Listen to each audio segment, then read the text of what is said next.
Hi, my name's Richard Botkin, and I have the privilege today of interviewing a number of the young people who went on our trip last summer. They are representative of the greater group, and these are amazing young people. We're going to start with Melinda, who was barely 5 last summer.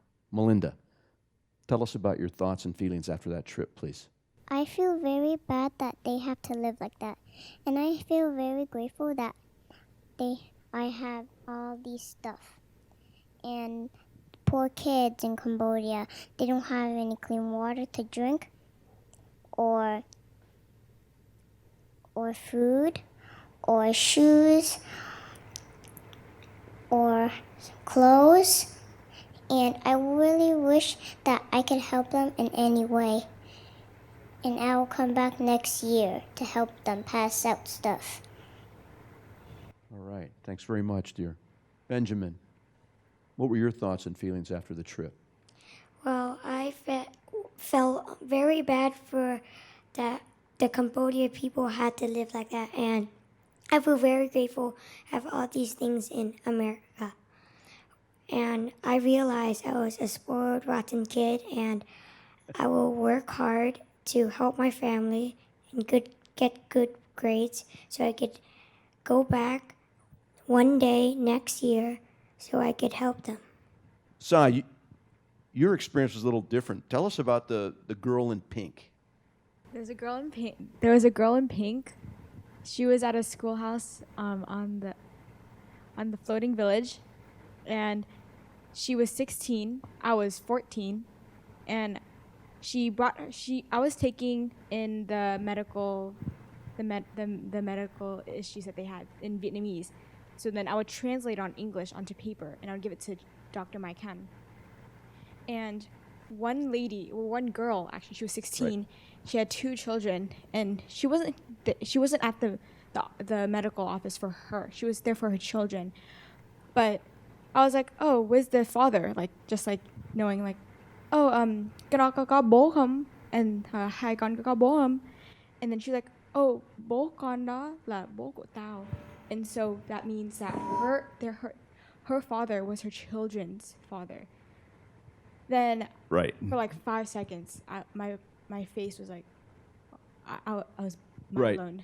And then I made the realization that her father had raped her when she was 13, in which she had 2 children. So basically I realized we were the same girl, but we lived 2 different lives. Right. Unbelievable. Thank you. Britt? Oh, we're going with Thomas? Thomas. Yep. Okay. Tell me about your picture. So there's a picture of me and this one girl that I was helping my dad examine.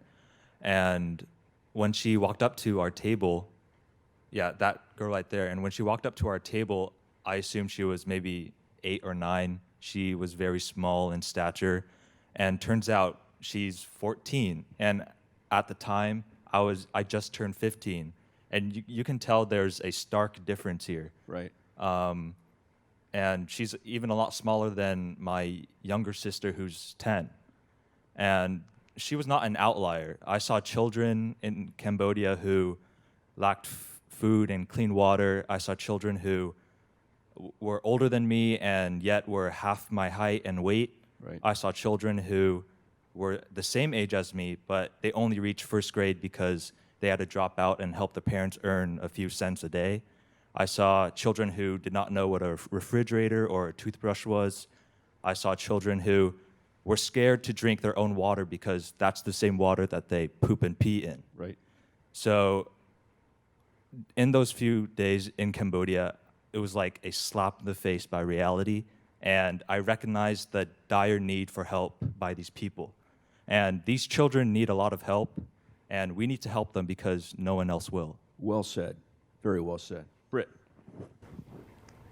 Well, there's a photo of me and one of our dentists, and we were assisting a little boy.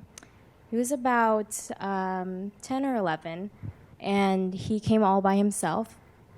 And we asked where his parents were, and he said that he was originally going to come with his grandmother, but because his brother got sick, he his grandmother had to stay home. And I just thought it was amazing how this little boy could go all the way to this clinic by himself. I mean, I couldn't imagine going to a clinic by myself at 11 or 8. Right. And overall, I just thought that I'm so lucky to have my parents who've raised and supported me. And they were there with you, serving. Yeah. It was just it was so nice to see that we could help all these people. Good job. Wesley, how did all this change your view of the world? Yeah, so when I went to Cambodia, I began to question the existence of not only my life, but basically like what the purpose of life is. And so for me, I'm able to live a life of luxury and privilege where I basically had everything handed to me. I was born into a life where I had education, where I had food, where I could basically do whatever I want. However, the people in Cambodia, they don't have any of the luxuries that I have. And so they're forced to live a life where they're always fighting for survival. While for me, I'm always able to live a life where I can thrive and not have to survive. Right. And so with all these like questions and debates I had in my head about like why am I able to live this life and why do the people in Cambodia have to live the life that they live, I began to realize that the purpose of my life, or I guess the newfound purpose that I discovered, was that it's now my job to help these people in Cambodia and give them the privileges and the luxuries and the opportunities that I was able to be born into. And so I wanted to use my college education to help the people in Cambodia and to figure out different ways to reduce the disparity between my life and their life. Outstanding. And ladies and gentlemen who are watching this, you're looking at in 20 years, these are the people that are going to lead this team. How many of you are ready to go back? Okay, that's the right answer. Great job. Thanks very much.